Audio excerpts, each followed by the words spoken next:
Charlie Langton back here with us on The Verdict. He is on the road, on location now. But Charlie, what can you tell us about this 4-year-old boy who was mauled and killed by a dog?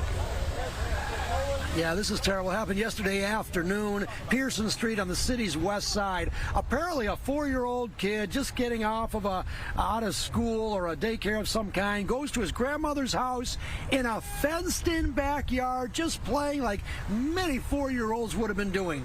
All of a sudden, apparently a pit bull comes into the yard, grabs the child, drags him under the fence, and unfortunately mauls the child to death. So that's the background as to what happened. Detroit police come to the scene. They confiscate 2 pit bulls, but they make no arrests, and this is an ongoing investigation. The family did hire an attorney, and now they're exploring whether or not there's civil litigation as well. So let's talk about 2 things. First of all, there's criminal litigation perhaps, and civil. Let's talk about the criminal first. The most important thing right now, who owns that pit bull? And under the law, it's very clear.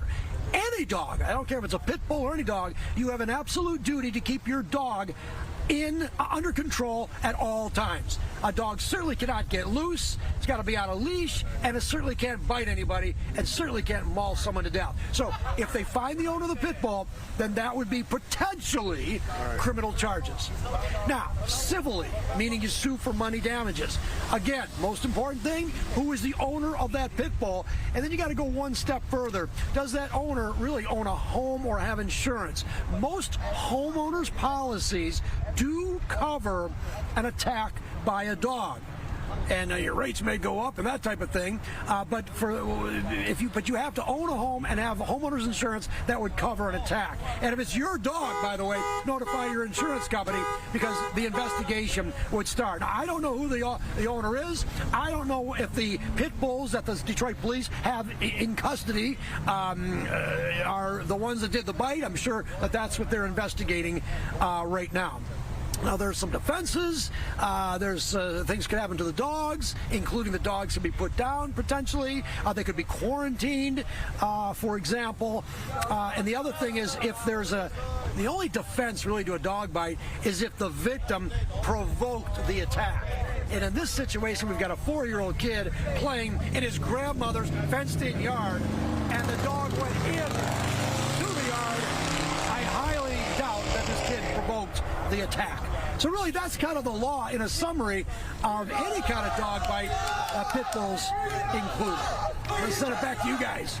Charlie, and by the way, for anyone who didn't see our last segment with Charlie, he's live outside Fortson High School where the kids are protesting what's happening in the Middle East, so you'll hear some kids behind Charlie. But man, it is so sad. It is so hard to look at that child's face and imagine what he went through. What if it's a stray dog? Is there there's no recourse then?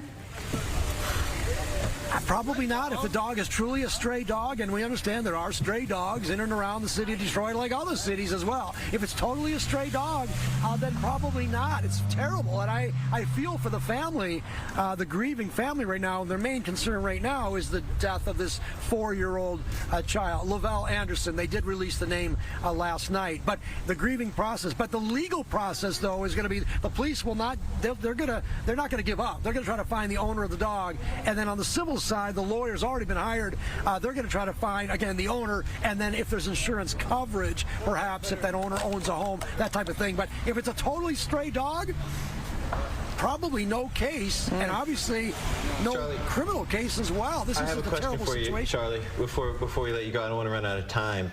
Wasn't there a city in Metro Detroit that had a pit bull law on the books, took the law off the books? Grosse Pointe Shores. So was there any law on the books specifically about pit bulls in the city of Detroit? So the owner, we were talking about this just last week, the Grosse Pointe City Council, they voted to ban pit bulls, then they reconsidered, and they said you could have pit bulls. So really there's 2 issues going here. The ownership of a pit bull is one thing, and you have to take a look at city ordinance to see if you could even own a pit bull. That's one issue. But there's no law on the books anywhere that allows the dog to bite someone or to roam free.